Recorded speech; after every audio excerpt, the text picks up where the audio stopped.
downstairs toilet is done. Hello and welcome back to the channel, and welcome to hopefully one of the last videos on the downstairs toilet. So I hope you've enjoyed it so far, and we are really reaching a point where we're nearly done now. So we've had the worktop fitted, that was done last week. What that is a 20mm thick white quartz shimmer, and as you can see it has little tiny subtle mirror flakes in it just to give it that reflection, which is hard to show on camera, but you do see them as you walk in. The mirror's looking grand as always. We've gone for 150mm back or upstand to accommodate sort of the bathroom environment, any splashes, that sort of thing, and yeah, looks cracking. So unfortunately they damaged the wall. They also got the templating wrong, so hey ho, we got there in the end, and we got it a bit cheaper, so fingers crossed, no more issues. So what this video is going to be is, now this is in, we can get the sink and the tap installed, and that's going in this cutout. And to do that, hence the pen there, I have marked already somewhere, you can just see it there, based on the template. So I've got to cut this out to accommodate the sink, and then we can get the hot and cold feeds on, the waste pipe sorted, and then the sink installed. And then, so we're on Saturday, the week before this video. So Tuesday, the rest of the skirting board arrives, so we can get all that finished and that done. So towel rails on, toilet rolls on, all this is buttoned up, toilet works. We've got a picture for there now, and then a blind for there, but that doesn't arrive until after this video, so never mind. So that's what we're going to do now. I'm going to get going because I want to get it done, and I want to get this operational by the end of this video.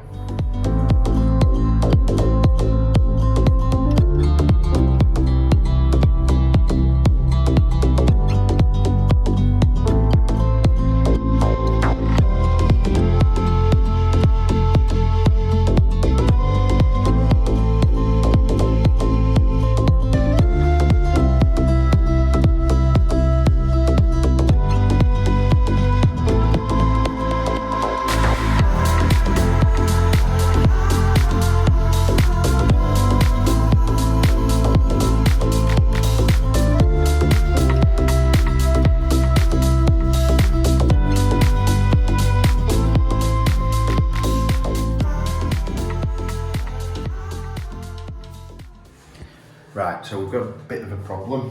As you can see, I've cut the fascia plate. That were easier than expected, but I've got some brand new jigsaw blades.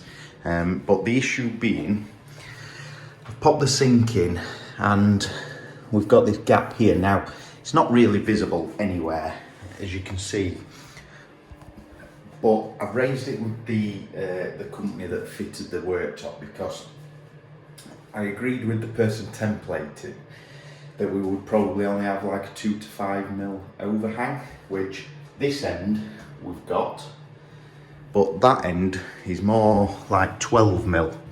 Now, if it was 5mm, I'd probably leave it, and I know I'm being a bit pedantic, but as you can see there, it is quite clear, so it's kind of stopped play for doing that. However, I have got some of the stuff in, so the plug's connected in. The waste pipe, I just need to connect to that, but the sink's got to come back out, so it seems a bit of a pointless task kind of doing anymore. So today the skirting board has arrived, so we can get this on. So I'm going to start there, get that bit cut, probably get that bit cut. I think I've got a bit there for that. If I can get them done, and then hopefully I've got time to get this one cut. The problem is, it's all the nitty gritty sort of cutting around the shapes, and then this piece has obviously got to be scribed around that, but then also scribed around this, which is a bit of a pain, but that's what we're going to do now, and get that done. I've also put the pretty picture up, and that looks nice and finishes it. And then yeah, we're getting close. Then the walls were damaged from the worktop being installed, so I just need to touch them up when I think when it's done, and because I need to give the skirting and the architrave another coat of paint. So when I'm painting, I'll just get going. I'll cover everything up and then just crack on. So let's get this skirting installed and get that done now.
And there we have it, the sink's in and working, and the waste is all plumbed up now. We did have a little issue with this little chap, not this particular one, but the one I bought before, and what happened was the waste here wasn't sealing right, so I'll just grab it and show you. So on here, it's quite hard to see, but as you can see, well, no, maybe you can't, but that's not square on the bottom. So when you were tightening the U-bend on, it wasn't sealing completely on the rubber, and that were leaving like a 1mm gap, which were allowing water. It took a bit of time, it didn't happen straight away, just to seep down here, and I always put a little tray in just to make sure. So I switched that one out and bought myself a Grow one, which also matches the Grow tap.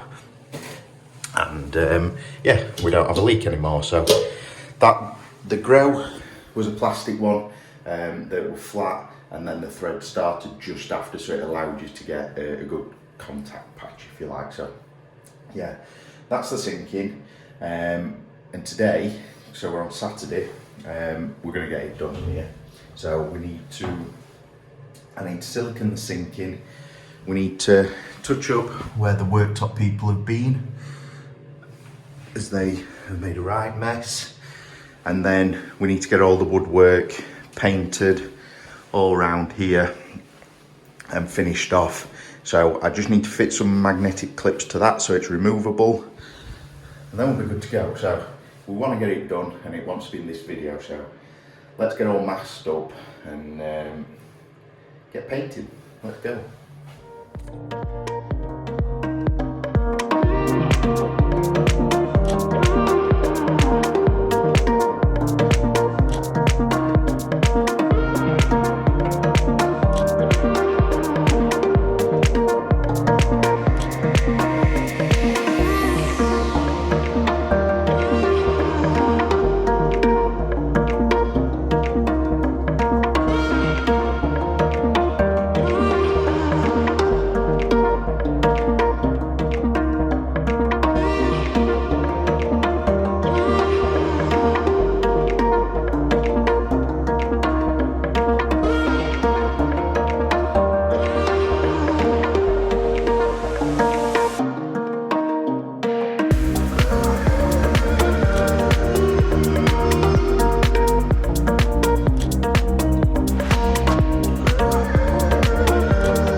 and that's a wrap. 100% complete. The downstairs toilet is done. So just to recap what we've done right from the start through to where it's at now. So originally, if you go back to the first video, you'll have seen that we had the toilet here under the window, and then the sink was there. All the pipe work ran round, and yeah, it didn't look great. It had half tiled all the way through, and then 2 layers of tiles on the floor. So what we've done, or I've done, is remove all the tiles, remove the sink and the toilet. We've added spotlights at the same time, and the backlit mirror that's fed from the lighting, so that comes on with the lights on at night. We've put a new radiator in, and then a big thing for me is I don't like boxing in. However, we didn't really have a choice, so to remove the boxing in, we've put the units along one wall. So them units are Utopia bathrooms. I can't remember the actual the model line, but it's easy to find because they don't do a massive range, they just do various colours and things. So we've gone for that, Utopia. We've gone for a 20mm shimmer white quartz worktop with an 150mm upstand. Just with it being a bathroom area, wanted to give it a bit more of a protection on the walls. And then that is complemented with rack ceramics, semi-recessed sink, and a rack ceramic comfort toilet. Now, the comfort was bought by mistake, and what that means is it's slightly higher, so obviously a bit better for elderly and maybe disabled people. But I actually quite like the idea of it being our downstairs toilet. It's probably the toilet that when visitors can come round, this is the one they'll use, so a bit better for that if you like. So we built to accommodate the plumbing work, so all the water feeds go from that way, from right to left, and then the waste pipe, so that's the soil stacking there. And then so what we've done is put a waste pipe in that runs like that. Nightmare to get the correct fall on it, but we've managed it. And then this looks a bit random. Now there's good reason for this. So this end unit is actually a pull-out toilet roll holder, which used to be in that cabinet. Now to fill that in, but also have access behind, this panel is just clipped on, so that can come off, and then I can take this shelf out, drop that back panel, and I've got access to all the isolation valves that are behind there. And then the outside tap, which is for the irrigation system for his garden, that also has an isolation valve that I can get to. So yeah, we've replaced all the architrave and skirting board. Excuse the mess because I'm just about to tidy up. And yeah, all new skirting boards, painted in eggshell, pure brilliant white Dulux eggshell, which is a flat, more satin finish, which I actually prefer rather than gloss. So I just think it gives a better crisp finish. And then the walls are finished in Dulux Timeless. Not a very good representation of the colour, but it's more a off-white, creamy colour. We've done the whole house in it so far, and it looks great. So, and then the ceiling is pure brilliant white as usual. And then we've also put one of these silent expel air extractor fans in, and that's on the highest setting. And it may seem loud on camera, but it's actually quite quiet. So yeah, done, finally. Hope you've enjoyed this series and took a few hints and tips and maybe ideas on what you could do in your downstairs toilet or cloakroom, or even a bathroom really. It's been a massive learning curve. I've never done this before, so yeah, really pleased with it. So please give it a thumbs up. Please make sure you subscribe, because we've got plenty more projects to come after this one. And yeah, please check out the_DIY_journey for more day-to-day updates, things like this, and how we're progressing on an evening around work to get this and other rooms and projects to work. Give it a thumbs up and please make sure you subscribe for more videos to come. Thank you for watching, and I'll catch you in the next.